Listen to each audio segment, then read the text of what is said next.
Junaid Psaki, কোটা বিরোধী আন্দোলনে ইতিমধ্যে আপনারাও সমর্থন জানিয়েছেন। অনেকেই বলছে যে আপনাদের সমর্থন আসলে রাজনৈতিক উদ্দেশ্য নাকি আসলে যৌক্তিকতা বিবেচনায় নিয়ে সমর্থন? ধন্যবাদ আপনাকে। একেবারেই রাজনৈতিক উদ্দেশ্য, কারণ আমাদের রাজনীতিটা হচ্ছে জনগণের স্বার্থের বাইরে আমাদের আলাদা কোনো স্বার্থ নেই।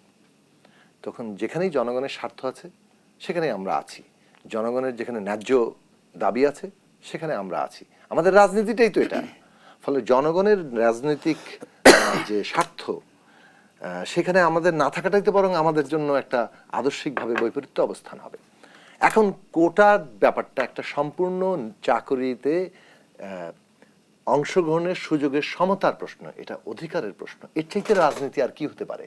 রাজনীতি মানে হচ্ছে যে এখানে জনগণের অধিকার এবং তার কর্তব্যের কি মীমাংসা হবে।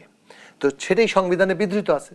27-এ বলা হয়েছে রাষ্ট্র নাগরিকের জন্য সুযোগের সমতা সৃষ্টি করবে।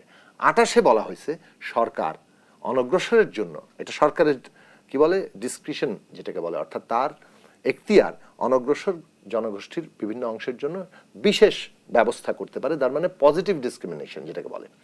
তাহলে আপনার চিন্তা করতে হবে যে কার জন্য কি করতে, এটা পলিসির ব্যাপার।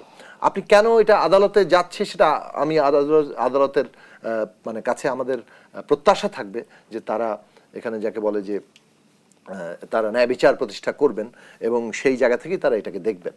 এখন সরকারের ছাত্রদের মামলা হচ্ছে সরকারের সাথে, যে আমরা দাবি তুলেছি মুক্তিযোদ্ধাদের কোটা ছিল, মুক্তিযোদ্ধাদের কোটা এটা কোনো ম্যান্ডেটারি, সাংবিধানিক ম্যান্ডেটারি না, কিন্তু এটা হচ্ছে সমস্ত জনগণের একটা কি বলবো যে একটা কনসেনসাস, যে আমাদের মুক্তিযোদ্ধারা আমাদের জাতির শ্রেষ্ঠ সন্তান, তারা আমাদের জন্য জীবন উৎসর্গ করতে নেমেছেন, অতএব তারা তো অনেকে চাকরি মানে ছেড়ে দিয়ে গেছেন, সুতরাং তাদের পাওয়ার সেটা। মুক্তিযোদ্ধাদের অধিকার আছে, তার সন্তানদের অধিকার আছে, কারণ যুদ্ধে যাওয়ার কারণে তার সন্তানরা ক্ষতিগ্রস্ত হতে পারেন।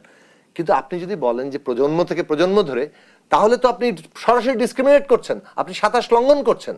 তাহলে ছাত্ররা বলছে যেটা প্রজন্ম থেকে চলতে পারে না, যৌক্তিক সংস্কার করেন অনগ্রসরের জন্য।